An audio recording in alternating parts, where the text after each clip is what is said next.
आहा, मेरे बिना आग्रह किए ही सभी ने खड़े होकर के स्वागत किया है और होना भी चाहिए, क्यों नहीं हो। जब इस रतनगढ़ नगरी को इस रूप में आपने गौरवान्वित किया है, चिकित्सा के क्षेत्र में विश्व स्तर पर इस नगर का डंका बजाने वाले रतनखा के विलक्षण विद्वान, चिकित्सा क्षेत्र की महान विभूति और मानवीय गुणों के आगार परम आदरणीय डॉक्टर डी गौड़ साहब का स्वागत है, अभिनंदन है। मैं चाहूंगा बहुत जोरदार तालियों के साथ हम सभी ये तालियों की गड़गड़ाहट हम सब के हृदय से निकली हुई हर्ष ध्वनि है। परम आदरणीय डॉक्टर साहब रतनगढ़ में वर्षों बाद अपनी जन्मभूमि पधारे विश्व स्तरीय ख्याति प्राप्त डॉक्टर दुर्गादत्त बोर्ड का विविध संस्थाओं व सामाजिक संगठनों द्वारा नागरिक अभिनंदन किया गया।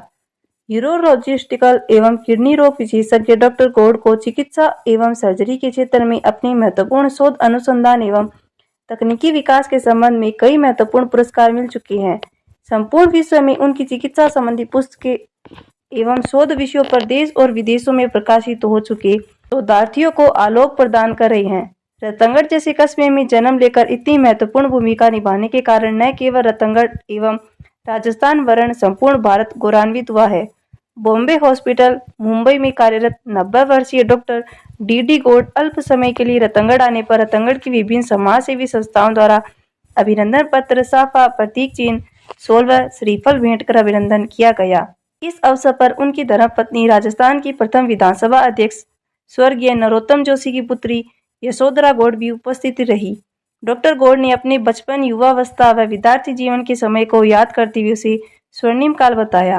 उन्होंने अपनी सफलता का श्रेय अपने पिता शास्त्री मालीराम एवं माता केसरी देवी के उच्च आदर्शों एवं बुआ व दादी के साथ सुनाई गई राजस्थानी लोक कहानियों को देते हुए अपने संस्मरण सुनाई, जिन्हें सुनकर उपस्थित नागरिकगण भाव विभोर उठे। डॉक्टर डी गौड़ की पुत्री स्मिता गौड़ व भतीजे शिव कुमार गौड़ ने भी डॉक्टर गौड़ के जीवन से जुड़े संस्मरण साझा किए। इस अवसर पर विश्व हिंदू परिषद, सिद्धपीठ तालवाले बालाजी, श्यामजी मंदिर समिति, भारत विकास परिषद, अखिल भारतीय साहित्य परिषद, 6 न्याति ब्राह्मण महासभा, देवकिशन समृद्धि सेवा समिति, लोक सेवा संस्थान, गौड़ ब्राह्मण सेवा समिति, खांडल विप्र सेवा समिति, दादीज समाज, जैन श्वेतांबर तेरापंथी सभा, अनुवर्त समिति, सारस्वत समाज, अग्रवाल समाज, महेश्वरी समाज, चूरू जिला पेट्रोलियम डीलर एसोसिएशन, पेंशनर समाज आदि विभिन्न समाज सेवी संस्थाओं द्वारा डॉक्टर डी गौड़ को सम्मानित किया गया। नगर के सर्व समाज के नागरिकों की तरफ से दिए गए अभिनंदन पत्र का वाचन अरविंद मिश्रा ने किया। कार्यक्रम का संचालन कुलदीप व्यास ने किया। अनिल लाटा ने सभी आगंतुक का आभार व्यक्त किया। इस अवसर पर नगर के सैकड़ों गणमान्य नागरिक उपस्थित रहे। मीडिया प्रभारी अरविंद महर्षि की खास रिपोर्ट। इसके बारे में किया और ये सब चीजें ऐसी थी जिनमें से एक चीज के बारे में लोग सब पेटेंट करवा सकते थे कि बिना इनकी इच्छा के, स्वीकृति के कोई दूसरा उसको काम नहीं दे सके, परंतु आपने इस स्तर पर कभी भी पेटेंट वाली बात नहीं सोची, सभी के उपयोग में आए ये भाव हमेशा रखा। और इस आज मेरे लिए यह बहुत विशेष गौरव का क्षण है कि मैं अपने पिताजी डॉक्टर डी गौड़ का परिचय दे रही हूँ। आप लोगों को सब पता है कि चिकित्सा जगत के लिए भी एक सम्मानित यूरोलॉजिस्ट है। यूरोलॉजी उनका फील्ड है, किडनी और सबका। कुशल सर्जन है, शिक्षक और मार्गदर्शक है, लेकिन मेरे लिए, मेरे 2 बहनों जो यहाँ प्रस्तुत नहीं है, उनके लिए बस पिता के समान है और पिता। आपको ये भी पता है कि मेरे पिता का जन्म एक बहुत ही साधारण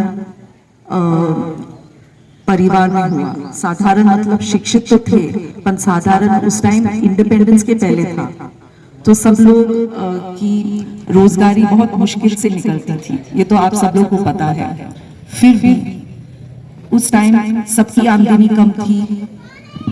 अपनी मेहनत, मेरे पिताजी अपनी मेहनत, लगन, ईश्वर की कृपा और इससे और फैमिली का क्या बोलते हैं सैक्रिफाइस, फैमिली ने बहुत दिया। फैमिली मतलब उनके माता पिता ने बहुत कुछ दिया, बहुत कर्जा भी लिया, मेरे ताऊजी ने भी। तो उनकी सपोर्ट से वो SMS मेडिकल कॉलेज जयपुर में दाखिल हुए और उनका MBBS वहाँ हुआ।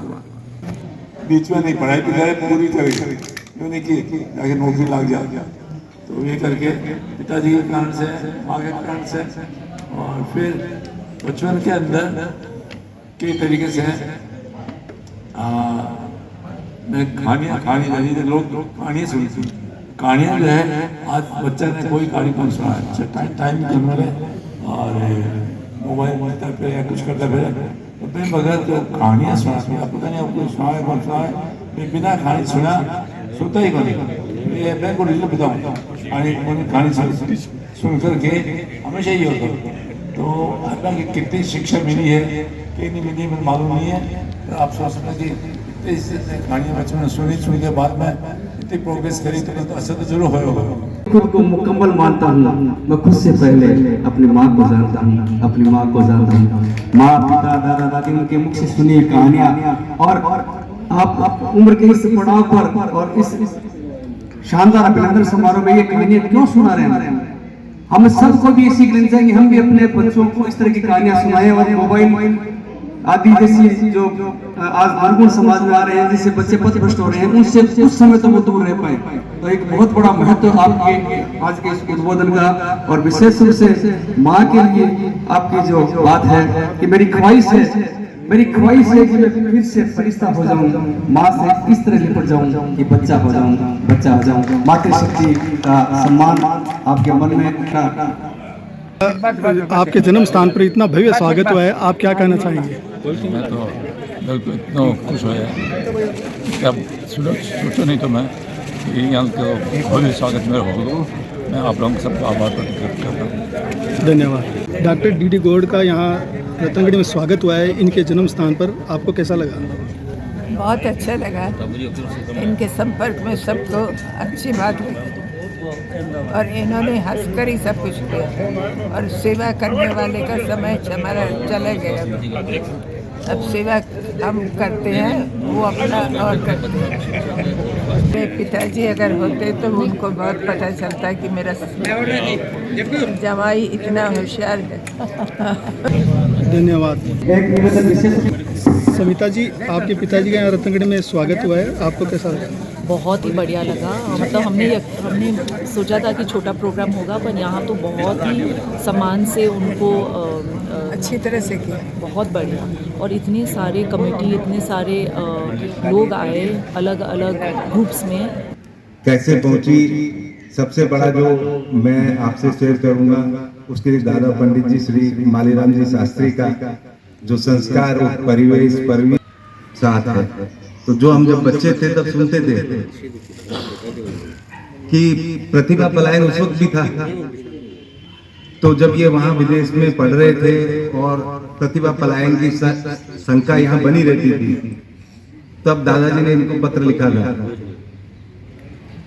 कि भाई आप जो चिकित्सक या डॉक्टर जो बनने जा रहे हो या उच्च शिक्षा ग्रहण कर रहे हो, वो अपने देश के नागरिकों की सेवा के लिए है, ना कि विदेशियों के लिए।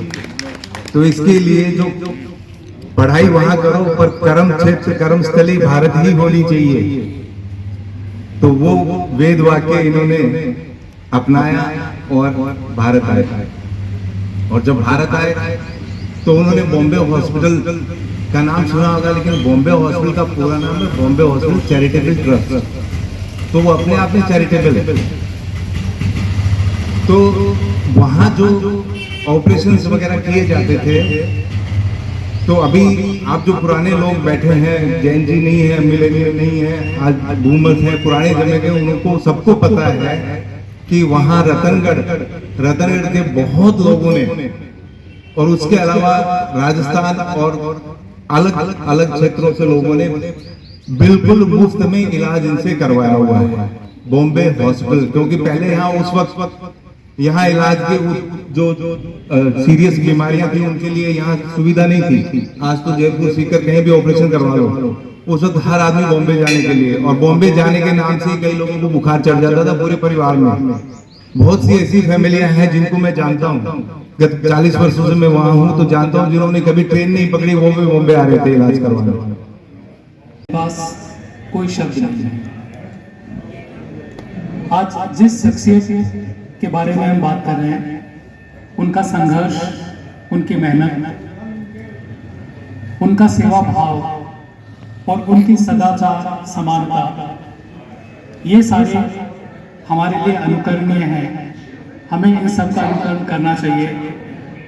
आप ये मैंने देखा है, जनरली प्रोग्राम में एक फॉर्मेलिटीज के लिए आया जाता है, लेकिन आप सभी लोग मन से आए हैं, तो उसी मन से मैं आप सभी का आभार व्यक्त करता हूँ कि आप यहाँ पे आए और आपने इतना समय दिया।